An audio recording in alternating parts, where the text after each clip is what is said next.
things they taught us from first grade on up till where we're at now, that you live in, where? And you say, I live in Page. I live in Flagstaff. I live in Phoenix.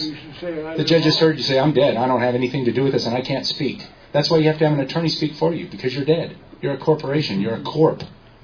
These are the words that they use. If you look up corporation, it means dead.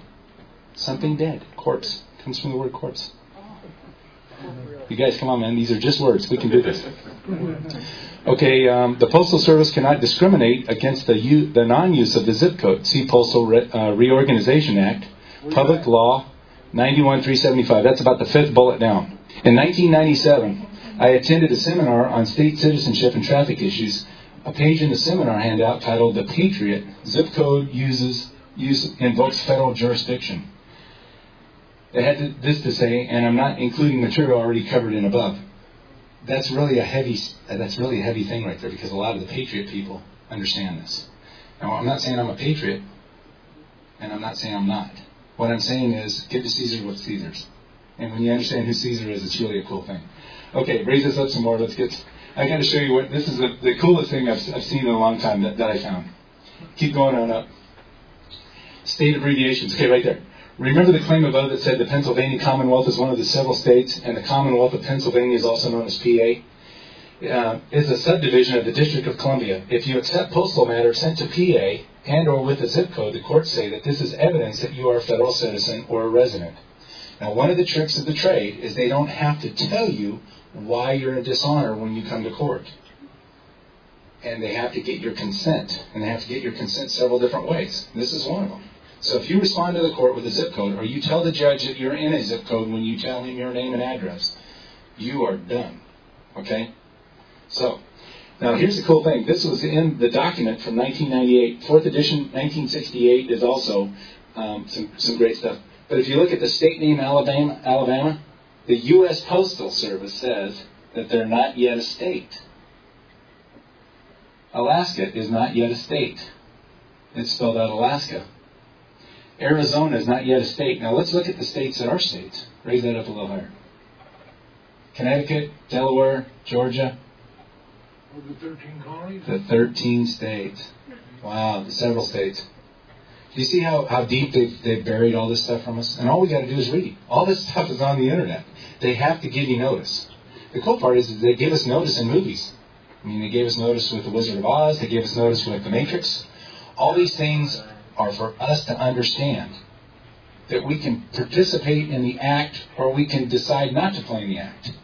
Now, here's a thing that we learned 9 months ago. When you're walking around, let's say you're jogging or using exercise around a basketball court, and there's a bunch of guys playing basketball on the court. Get the word court? Did you get the word court? Yeah. Okay. And as you're walking by, somebody says, hey, come on, play some basketball with us. And you go, man, I don't want to play basketball, thanks. I'm going to get some exercise here. And you just keep walking. Well, they throw the ball to you. When you catch the ball, you're in the game. That's it. So what we were learning was to dodge the ball. So we're playing dodgeball while they're playing basketball. So we'd go to court, and we would dodge the ball. What's your name? Why do you need my name? What's your address? What's your birthday? I mean, we're doing all this stuff. Now we've come to the point where we just catch the ball. And we hold on to the ball. Game's over. That's our right. That's the Republic working properly. We just like to walk off the basketball court with the ball. It's ball. See, everything that the judge gives you is an offer. If you go to McDonald's and you order something, who has to pay? You do. So when the judge orders you to do something, who's got to pay for it? The judge has to pay for it. His next job is to fake you into paying it. You guys understand that? He wants you to be surety for his order. Now, I'm telling you all this stuff. There's a lot of people that are staring at me like I'm crazy, but there's a lot of people out there that know exactly what I'm saying because they've done this. Okay? How do you cancel a contract? Go ahead. Conditionally accept it. Okay, what he said was you can amend any contract as long as you're in honor in the original contract. So if I have, let me say this is a good analogy. I tell Thomas, I'm going to take out your trash for the next 10 years. I live right next to you. Have I told this on tape before? Have I told this one? Last week. Okay. I'm going to tell it again. It's a really great way. And so I take out his trash every Saturday morning. For 8 years, I finally get sick and tired of it. Now, I've told him I'm going to take out his trash no matter what, rain or shine. I'm going to take out your trash for you every Saturday morning. So I roll it out for him. After 8 years, I go, man, I am sick and tired of taking out this guy's trash. He didn't even tell me thanks. And you know what? He's not even hitting the trash can now. He's just throwing it out kind of on the side yard. And I got to pick it all up and put it in the trash can. So I notice him. Tom, I'm getting tired of taking out your trash. I know I told you I would, but I'm getting kind of tired of it. You haven't been hitting the trash can, and this isn't what I really thought it would be. I thought I'd get a little more thanks for it. And so here's what I'm going to tell you. If you can come up with some really good idea or reason or some kind of amendment why I shouldn't cancel this contract, please let me know in the next 21 days, or I am canceling this contract. And by the way, if you don't respond, you get to take out my trash for the next 8 years. And I send it to him. But I don't just take it over. I got to have a witness. So I use a notary presentment, which is Mr. Jones, the next door neighbor from all of us. So Mr. Jones goes over and goes, hey, Tom, here you go. Bill's picked. So he reads it and he goes, well, he can't change that. I ain't got time to answer it. Got a wedding to go to, whatever. So then I send a second notice. Mr. Jones, would you take this over? You haven't responded to my first notice, therefore I'm giving you a second notice. No response. The third notice I give to Mr. Jones, I go, hey, would you take this over and tell him the deal's over? He takes it over and he gives him his third notice, all signed, sealed, and he witnesses it. Now, he gets up a month later and he says, hey, my trash is piling up, Bill. And I go, didn't you get my notice? He goes, yeah, but you can't change the contract. Oh, but I did. And it's now enforceable because you didn't respond. You acquiesced. That's how they get you in court. That's how they get you on a traffic ticket. That's how they get you to be in dishonor, which is the same thing as default. So I said, by the way, you got to take out my trash for the next 8 years because you didn't respond. That's how you cancel a contract. So let's say the IRS, anybody, I shouldn't use the word IRS. Let's say that you get something in the mail that you don't agree with. You can say, I accept your offer on the condition that you can show me the law, a statute, says I have to do that. And you have 21 days to respond. You send it back to, can they respond? They can't respond because if they told the truth, they would show the fraud. So what they do is they just don't respond. How many people in here sent something to Timothy Geithner in the last year? Anybody get a response back from him? Nope. That's because we're telling the truth. And he knows it. Great. We got some guys that are going to help pay the bills around here. How many people use the IRS to pay the bills? Right on. Look at this out here, man. There's guys here that use the bank called the Internal Revenue Service to help us out. They're the enforcers. How would you like to have them out collecting your debts? Man, I love it. Those guys are on it. And there's forms so that you can get those guys to do that for you. They put it out for you. If you need us to collect debts for you, let us know. If you're a creditor, let us know who they are so we'll go get it for you. Great. Well, it happened to be a court. We'll go get them. Happened to be a traffic ticket. We'll get them. I mean, their motto is, we'll get them for you. All you got to do is learn how to use those guys. Okay? Remember this, that you are the sponsor of the credit of the nation. You're the sponsor of the credit for this nation. Without you guys, there'd be nothing. Your family, your grandparents, your great-grandparents, did they give you a check? Did they get you into probate and tell you that you guys are wealthy? Did they tell you that there's inheritances beyond your wildest dreams for you to use? They didn't tell you that because they don't have to. All they had to do was give the remedy. They didn't have to tell you where it's at. So listen, you guys, if you want to become a secure party creditor, I highly recommend it. But don't take it lightly. Don't use it to someone else's disadvantage. When you're a creditor, we always stand in honor and take care of the debt. Okay? Does that help out anybody? You betcha. Does anybody have any questions about the zip code now? Good. Go ahead. I'm just wondering, did you say that you, as a creditor, cannot use a zip code to mail something to somebody who is not, like someone in a de facto? I would just be very careful. If you understand the zip code. Yeah. Do I need to go over the Four Corners Rule real quick for everybody? Does anybody understand that? Or the Four Corners Rule. If you pull that up on the internet, Four Corners Rule, it'll tell you exactly. It'll give you the whole thing. And I'm gonna draw this out. Go ahead. I just pulled up zip code as a search on the Google. It's called the Four Corners Rule. Whenever that corporation up in King County and the judge's oath and how he tried to sneak a fast one, I should do that. Yeah. Okay. anything within a four corners only pertains to the four corners. So if you have a document like this, okay, and there's writing on it, everything on that document is part of that document.